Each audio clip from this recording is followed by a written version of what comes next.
Tito capítulo 3, versículos del 1 al 7 y extendemos hasta el verso 8.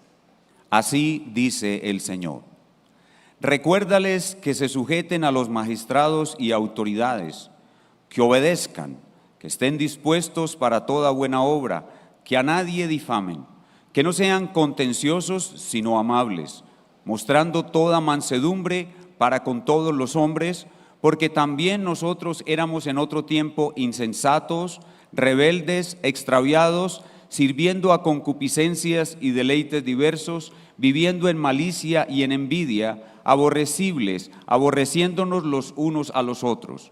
Pero cuando se manifestó la bondad de Dios nuestro Salvador y su amor para con los hombres, nos salvó, no por obras de justicia que nosotros hubiéramos hecho, sino según su misericordia, por el lavamiento de la regeneración y de la renovación del Espíritu Santo que Él derramó en nosotros abundantemente por Jesucristo nuestro Salvador, para que, justificados por su gracia, llegáramos a ser herederos según la esperanza de la vida eterna. Palabra fiel es esta, y acerca de estas cosas quiero que hables con firmeza, para que los que han creído en Dios procuren ocuparse en buenas obras. Estas cosas son buenas y útiles a los hombres. Todo el pueblo responde: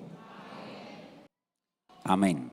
El contexto de nuestro pasaje es el final del primer encarcelamiento del apóstol Pablo. Pablo sale de la cárcel y se dirige probablemente hacia Macedonia. En el camino, o probablemente entra a Creta o recibe un reporte de la situación de las iglesias en esa isla. Y entonces decide dejar a Tito en Creta para corregir lo deficiente. Lo deficiente en las iglesias de Creta son tres cosas.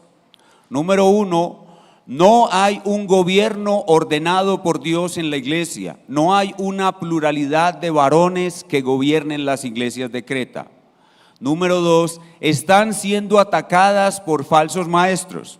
Y número tres, ligado a lo anterior, una gran cantidad de creyentes están extraviados en la doctrina y en la vida cristiana práctica. Pablo llega a su destino y se sienta a escribir esta carta para ayudar a Tito a cumplir su misión. Ya vimos en el capítulo 1 cómo establecer un consejo de ancianos para gobernar la iglesia y cómo tapar la boca a los falsos maestros. ¿Recuerdan aquellas malas bestias que pisoteaban las flores de los jardines de Jesús? Y ya comenzamos a ver en el capítulo 2 cómo corregir a los miembros extraviados en la doctrina y en la vida cristiana práctica. Venimos viendo eso, cómo Pablo instruye a Timoteo para corregir a los miembros extraviados en la doctrina y en la vida cristiana práctica. Para esto, Pablo ordena a Timoteo que primero enseñe sana doctrina y sea ejemplo de cómo vive un cristiano. Pero además de que enseñe sana doctrina, Pablo alterna ese mandato de enseñar sana doctrina con la exigencia del comportamiento sano. Pues las verdades doctrinarias son la base o la fuerza para poder tener buen comportamiento cristiano. Como dice el Señor Jesús: santifícalos en tu verdad. Y esto es lo que se conoce como la relación entre el indicativo y el imperativo. En nuestro texto, apoyado en la doctrina que ya mencionamos y que aprendimos en la enseñanza viviendo entre las dos epifanías, viviendo entre la primera venida y la segunda venida, apoyado en esa fuerza doctrinaria de viviendo entre las dos epifanías, Pablo continúa diciendo a Tito que use de manera alternada la enseñanza de doctrina con la exigencia de un buen comportamiento cristiano, en esta ocasión delante de una sociedad malvada. porque antes él había hablado del sano comportamiento cristiano dentro de la iglesia. El pastor Alejandro nos enseñó eso. Pero ahora pide ese buen comportamiento cristiano delante de la sociedad. Es importante que veamos la dinámica que el apóstol viene trayendo desde el capítulo 2.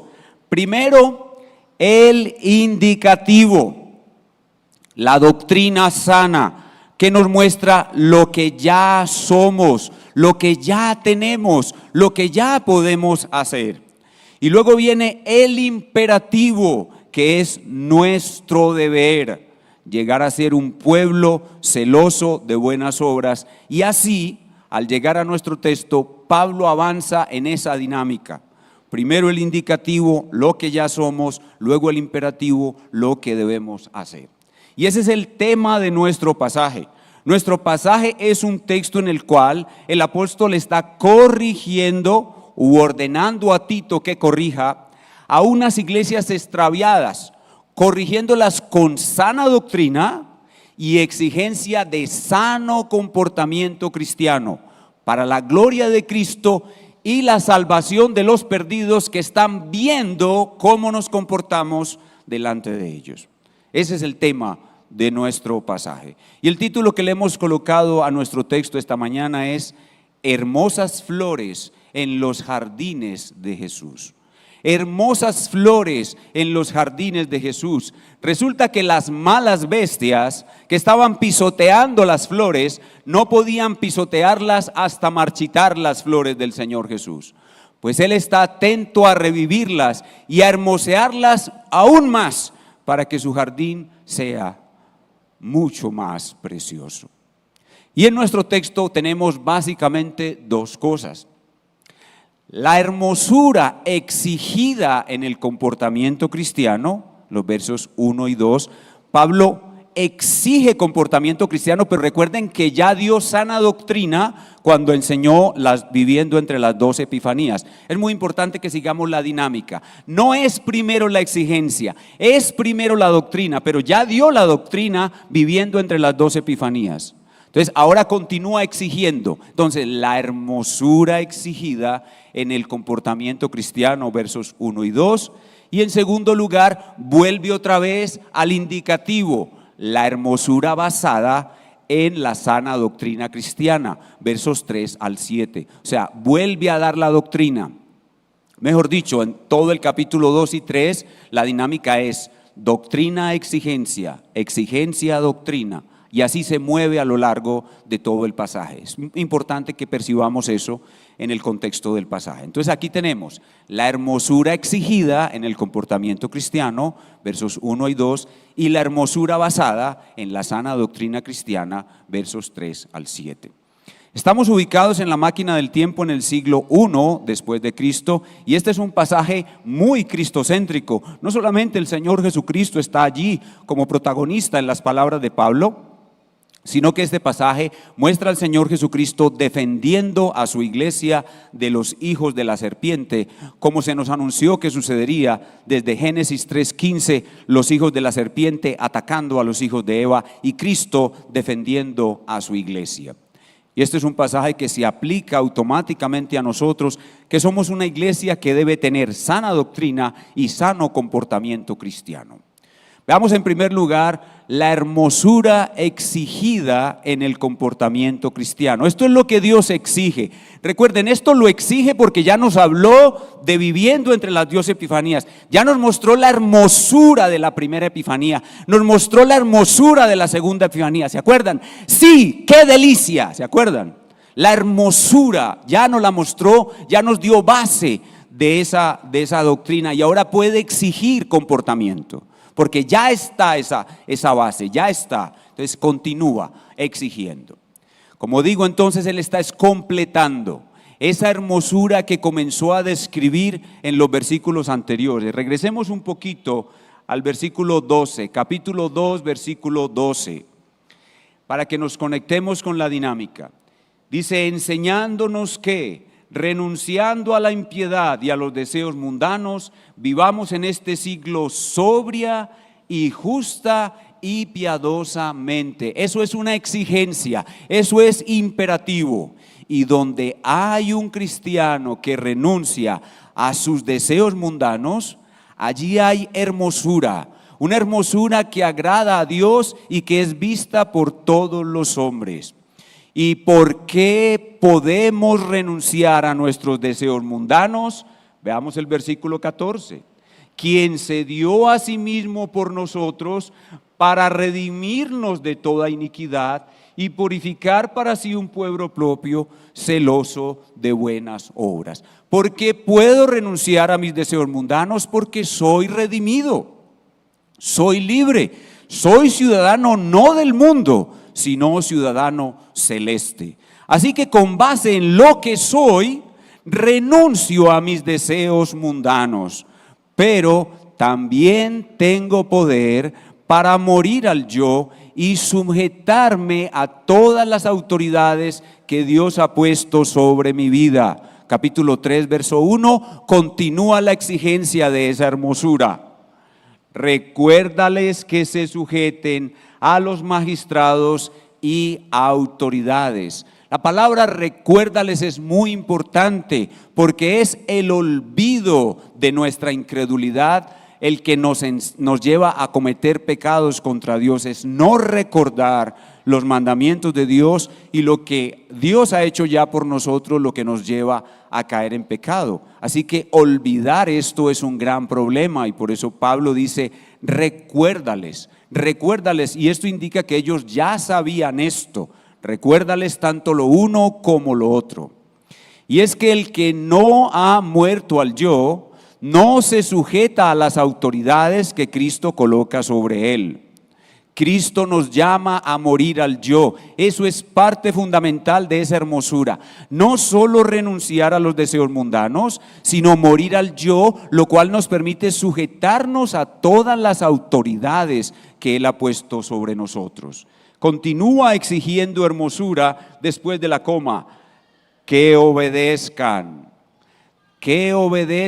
es decir, que sean sujetos a las autoridades y obedezcan los mandamientos de todas las autoridades, de Dios y de los hombres. Continúa exigiendo hermosura después de la siguiente coma, que estén dispuestos para toda buena obra. Por esto es que es necesario morir al yo, porque para hacer buenas obras hay que sacrificar algo de nosotros mismos. Es necesario morir al yo.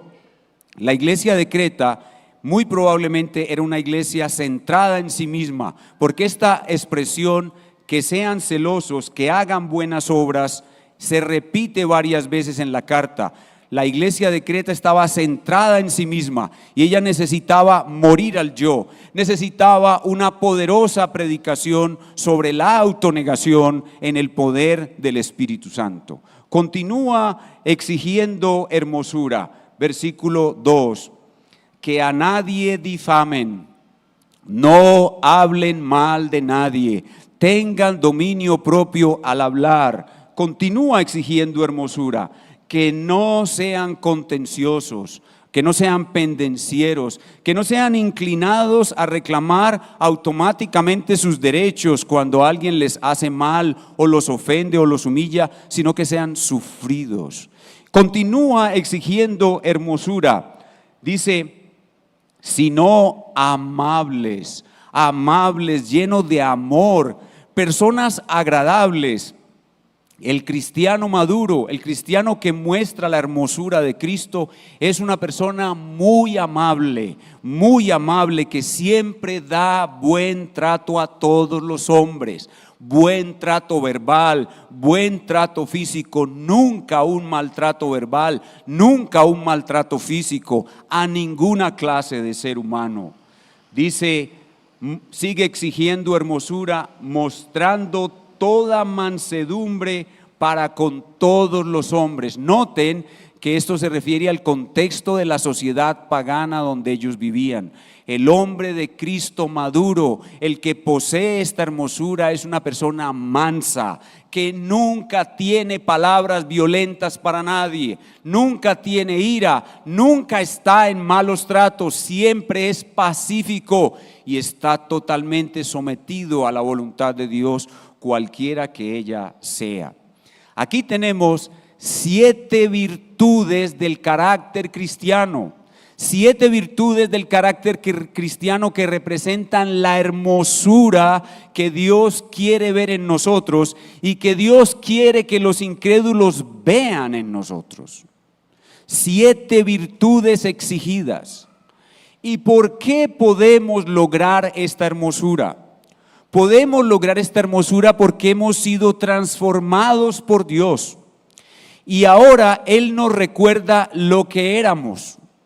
La podemos lograr porque ya no somos lo que éramos. Y para impulsarnos a luchar más por esta hermosura, el apóstol le dice a Tito que les recuerde 7 vicios que ellos tenían.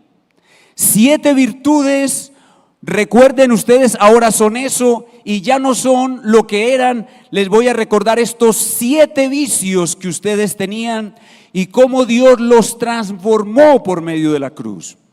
Y entonces viene en medio de ese recordatorio, de esos 7 vicios, viene la hermosura basada en la sana doctrina. Pero primero los 7 vicios. Versículo 3, capítulo 3, versículo 3. Dice, porque también nosotros éramos en otro tiempo. Ahí vienen los 7 vicios. 7 vicios que ya fueron destruidos por la cruz en nosotros. Vicio número 1, insensatos. Éramos ignorantes de Dios e ignorantes de lo que es bueno. Eso es lo que significa insensatos. Vicio número 2, rebeldes. Rebeldes, continúa el texto, rebeldes, dominados por el yo, no sujetos a nadie. Continúa diciendo, extraviados, todos nosotros éramos como ovejas, cada uno de nosotros se apartó por su camino, el camino del yo, extraviados, rebeldes, extraviados, sirviendo o esclavizados a concupiscencias. La palabra concupiscencia significa pasiones, sirviendo o esclavizados a pasiones y deleites o placeres diversos. Ese es el cuarto vicio que nosotros teníamos. Éramos esclavos de nuestras pasiones y esclavos de los placeres. Éramos esclavos del cuerpo. Cuando estábamos allá en la sociedad mundana, le rendíamos culto al cuerpo.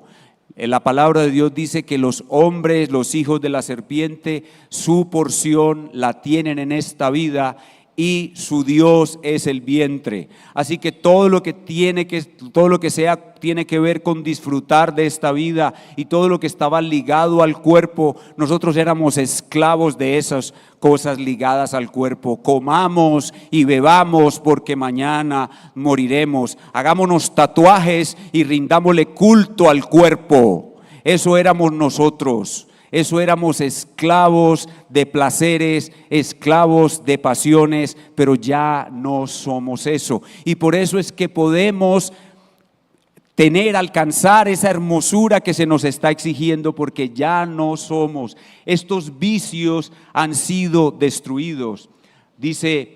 Continúa diciendo el texto, viviendo en malicia.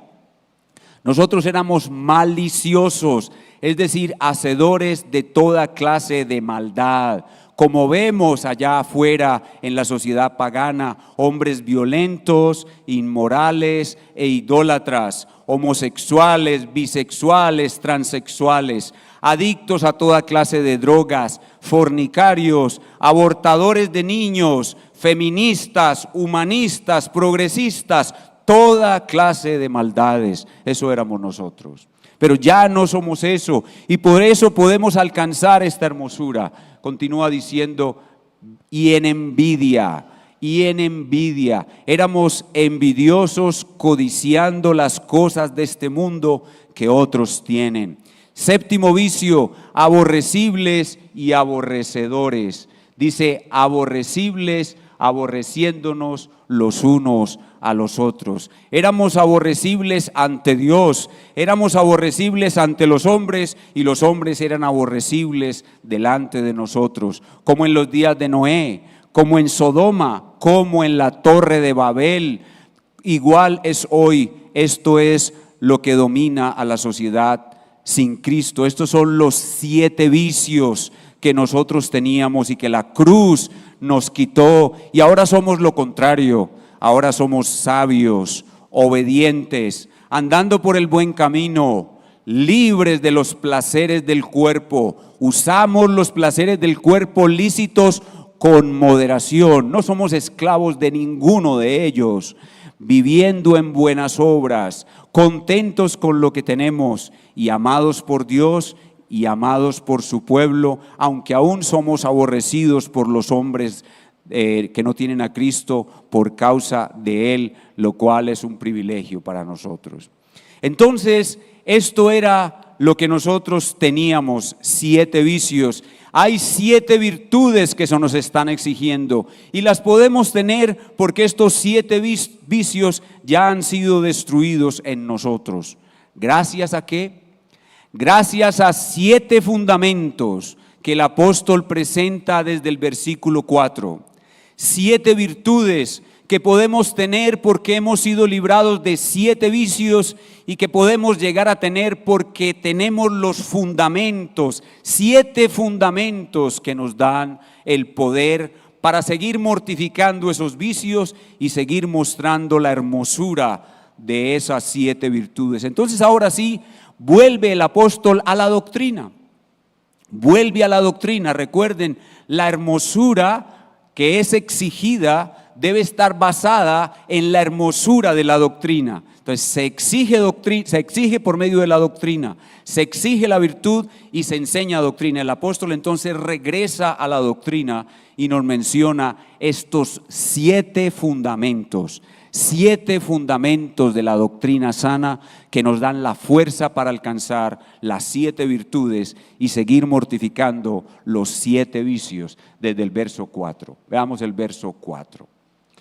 Pero cuando se manifestó la bondad de Dios nuestro Salvador y su amor para con los hombres nos salvó, no por obras de justicia que nosotros hubiéramos hecho, sino según su misericordia por el lavamiento de la regeneración y de la renovación del Espíritu Santo, que Él derramó en nosotros abundantemente por Jesucristo nuestro Salvador, para que, justificados por su gracia, llegáramos a ser herederos según la esperanza de la vida eterna. Todo esto es una sola unidad de pensamiento de corrido.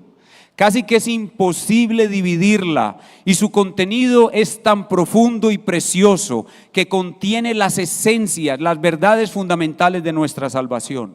Muy probablemente esto que acabo de leer era un himno que se cantaba en las iglesias primitivas o un credo que sugiere tal cosa. La expresión que está en el verso 8, palabra fiel es esta. Probablemente esa expresión palabra fiel era como lo que indicaba el comienzo de ese himno o el comienzo de ese credo.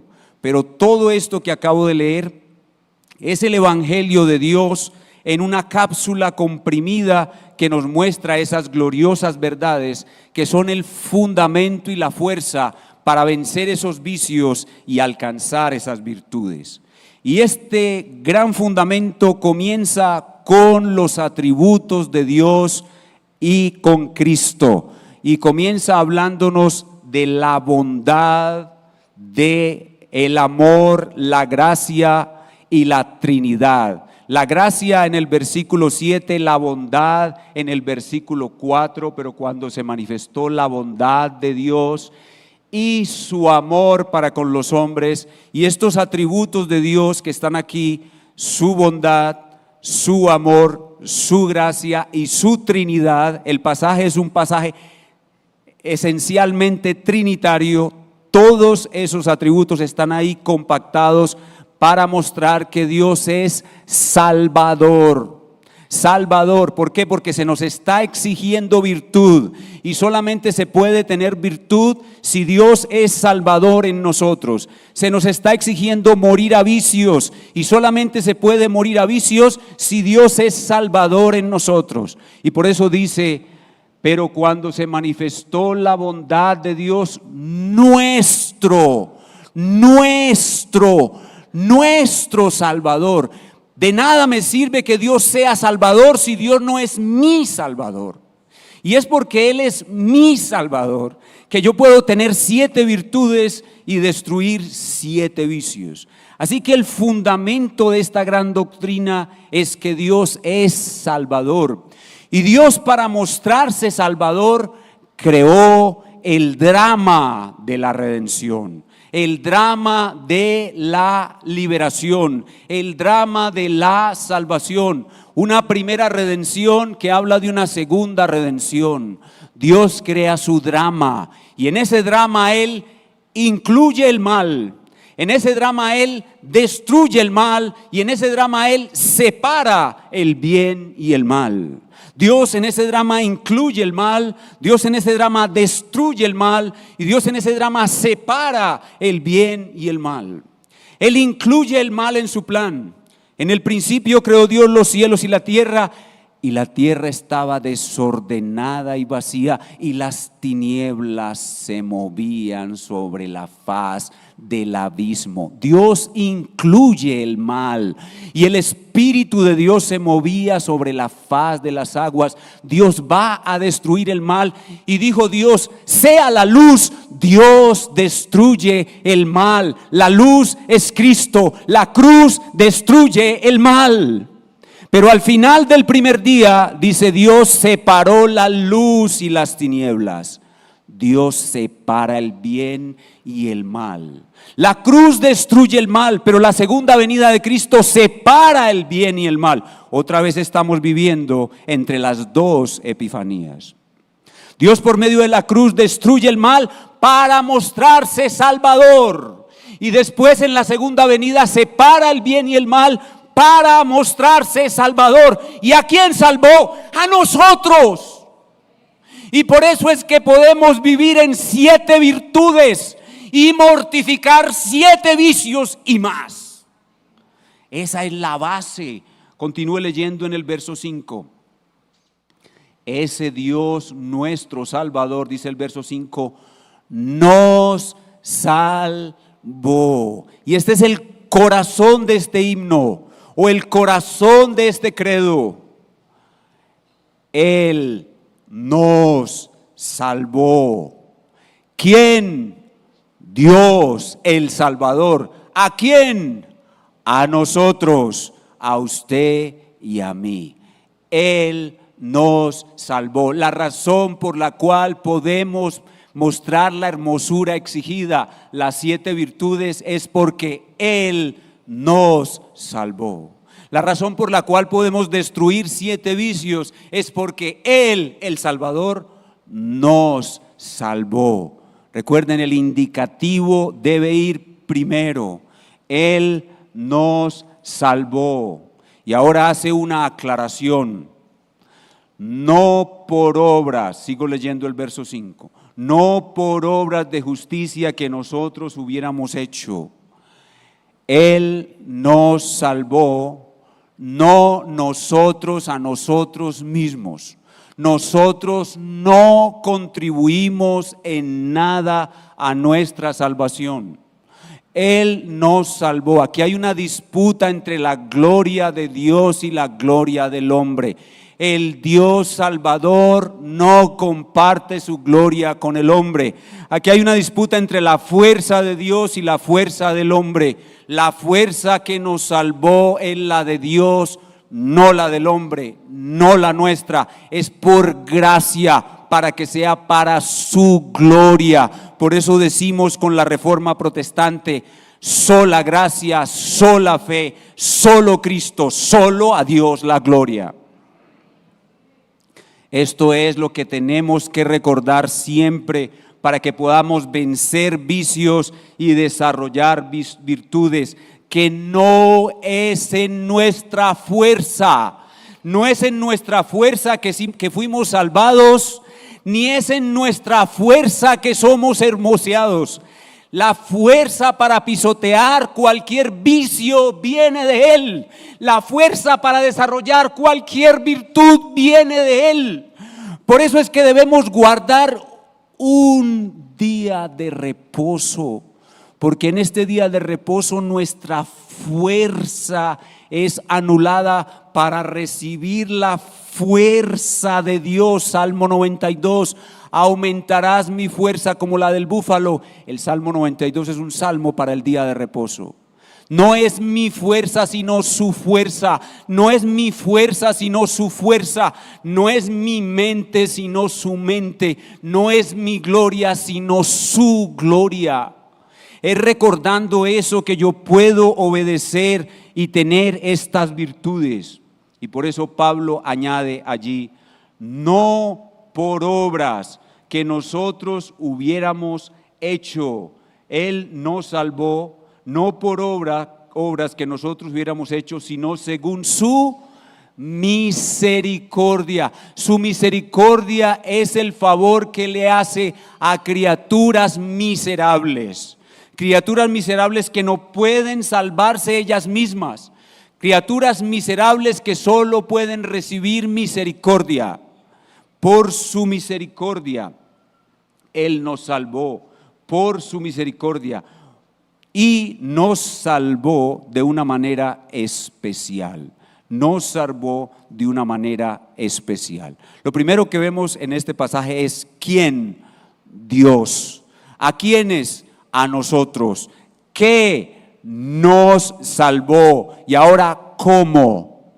¿Cómo nos salvó? ¿Cómo nos salvó? Dice, nos salvó por el lavamiento de la regeneración. El lavamiento de la regeneración, aquella promesa del nuevo pacto, Jeremías 31, Ezequiel 36, esparciré sobre vosotros agua limpia y os limpiaré de todas vuestras inmundicias y de todos vuestros ídolos. Quitaré de vuestra carne el corazón de piedra y os daré un corazón de carne. Ese es el lavamiento de la regeneración por la obra de la cruz. El Señor Jesús fue traspasado en su costado. De su costado sale sangre para nuestra justificación, que vamos a ver en un momento, y sale agua para nuestra santificación y purificación. Es una regeneración, un nuevo nacimiento, es un nacer de nuevo. Entonces, ¿cómo nos salvó? Por el lavamiento de la regeneración. ¿Cómo más? Dice, por la renovación y de la renovación del Espíritu Santo. Hay una renovación en nosotros. La imagen de Dios en nosotros ha sido restaurada. Solo que las virtudes están en forma de semilla y nosotros debemos hacerla crecer. Pero hemos sido renovados a la imagen de Dios. La cruz trae el Espíritu Santo en nosotros abundantemente, y porque la cruz trae el Espíritu Santo en nosotros abundantemente, verso 6, que Él derramó en nosotros abundantemente por Jesucristo nuestro Salvador. Noten la insistencia en la palabra Salvador. El Espíritu Santo fue derramado abundantemente en nosotros. Porque el Espíritu está abundantemente en nosotros, es que puedo exhibir la hermosura de las 7 virtudes y derrotar siempre a los 7 vicios con estos 7 fundamentos que Dios nos deja ver en su Evangelio. Entonces, ¿cómo? Por el lavamiento de la renovación, de la regeneración. ¿Cómo más? Por la renovación del Espíritu Santo. ¿Cómo más? Dándonos justicia, justificándonos. Dice, para que justificados por su gracia. Noten el atributo de Dios, gracia y la justificación. Significa que hemos sido declarados justos absueltos de todo pecado, nuestra deuda fue pagada, no hay condenación alguna para nosotros, somos justificados por la gracia de Dios. Todo esto es riqueza, fortaleza doctrinaria, fuerza para no pecar. Hemos sido justificados. Y ahora, ¿para qué? ¿Para qué? ¿Quién? Dios, el Salvador. ¿A quién? A nosotros, su pueblo elegido. ¿Qué? Nos salvó. ¿Cómo? Por el lavamiento de la regeneración, la renovación del Espíritu Santo, la justificación por su gracia. ¿Para qué?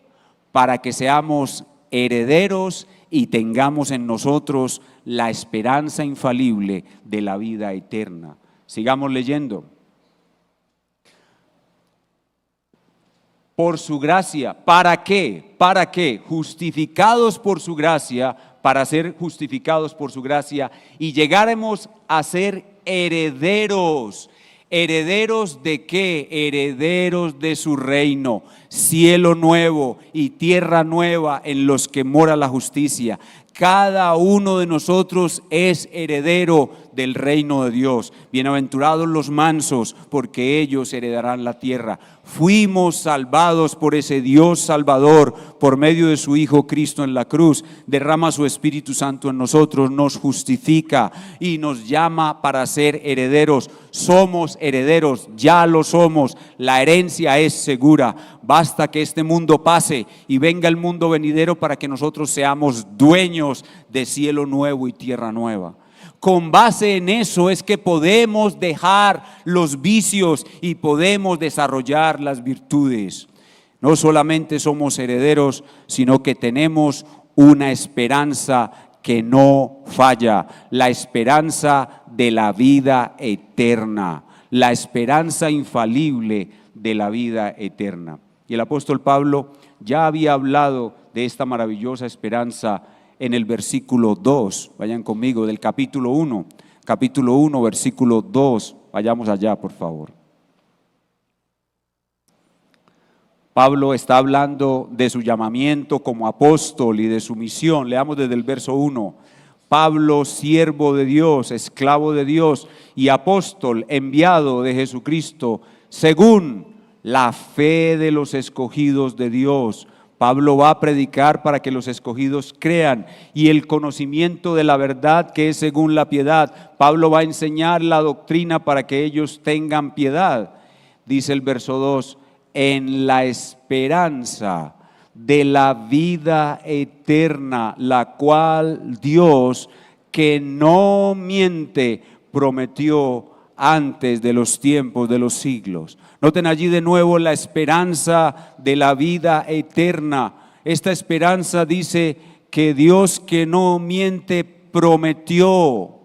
¿Cuándo prometió Dios esta esperanza de la vida eterna? El texto es muy claro, antes de los tiempos de los siglos, y por lo tanto, si eso ocurrió, esa promesa, esa esperanza ocurrió antes de los tiempos de los siglos, ¿a quién se la prometió? Dios Padre prometió a Dios Hijo la vida eterna, y en esa vida eterna unos escogidos de Él, de en medio de la masa mundana y pecadora, unos serían escogidos por Él y Él los salvaría en la cruz para compartir con Él la vida eterna. Nosotros somos un regalo de Dios al Hijo, por eso nuestra esperanza es infalible. Nosotros estaremos con Cristo por toda la vida eterna. Y eso es lo que hace que la virtud resplandezca y que el vicio sea mortificado. 7 vicios han sido reemplazados por 7 virtudes gracias a 7 verdades fundamentales. 7 vicios han sido reemplazados por 7 virtudes gracias a 7 verdades fundamentales. Que Dios es Salvador, que Él nos salvó no conforme a nuestras obras, que Él nos salvó por el lavamiento de la regeneración, por la renovación del Espíritu Santo, para que justificados seamos herederos de la vida eterna. 7 verdades que producen 7 virtudes y que destruyen 7 vicios. Eso es lo que vemos en nuestro pasaje. Y de esa manera, el jardín del Señor Jesús va a ser hermoseado aún más. Pero, a manera de aplicación, respondamos a esta pregunta.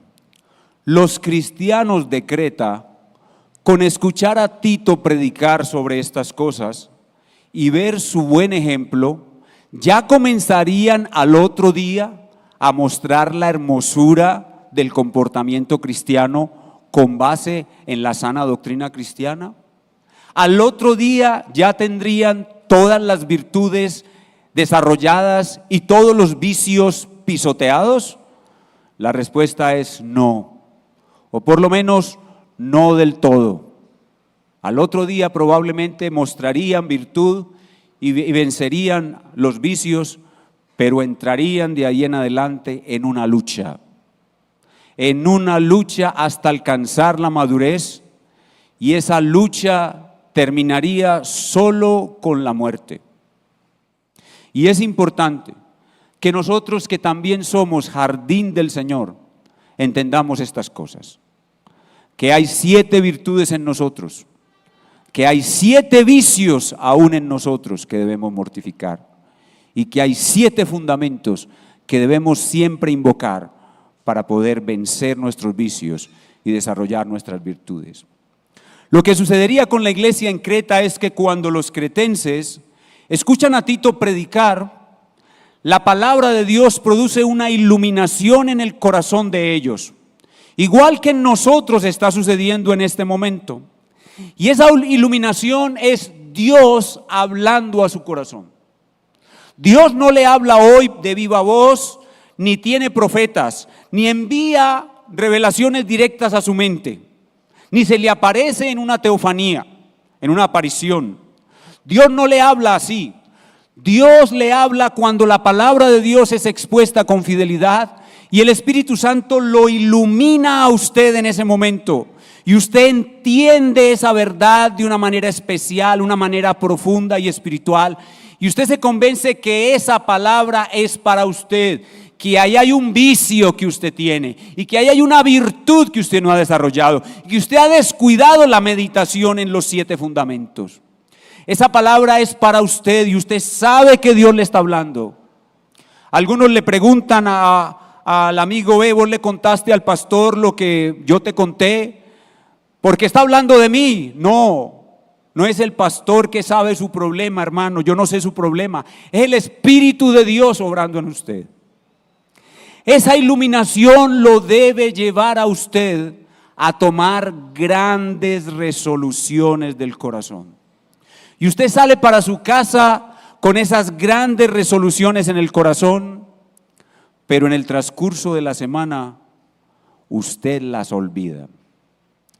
Y por eso es que usted es inmaduro hasta el día de hoy. Le falta el tercer elemento que hace que usted sea maduro. El primer elemento es la iluminación. Usted la recibe aquí cada 8 días, siempre. El segundo elemento son las grandes resoluciones del corazón. Usted las toma, incluso va a su casa, las apunta en un papelito, las pega en la pared, en el espejo.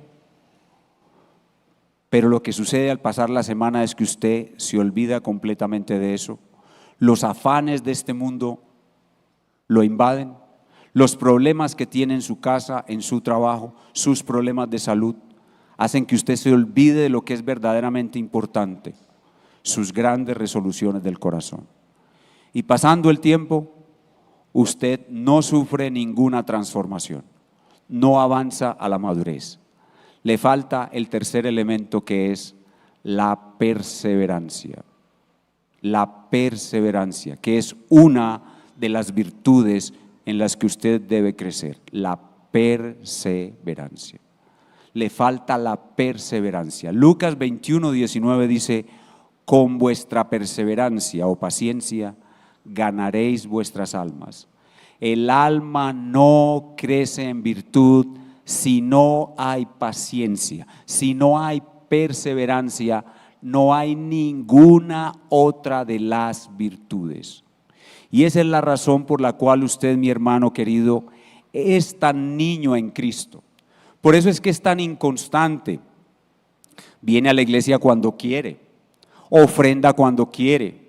Si alguien de esta iglesia lo ofende, no lo saluda, los pastores se demoran 30 segundos para contestarle un WhatsApp. Usted cae en un cólico espiritual y al día siguiente está pensando irse de esta iglesia porque aquí no hay amor. El problema no es que el pastor no le conteste el WhatsApp, el problema está en usted. Está lleno de sí mismo, amándose a sí mismo y amando a esta vida más que a Dios. El problema es usted.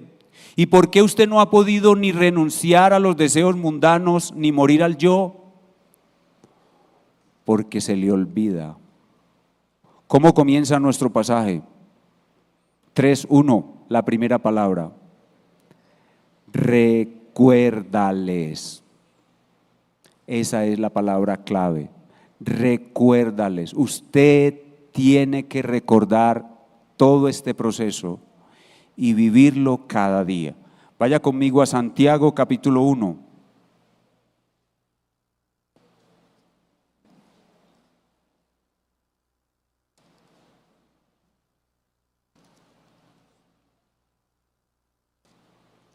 Versículos 22 al 25.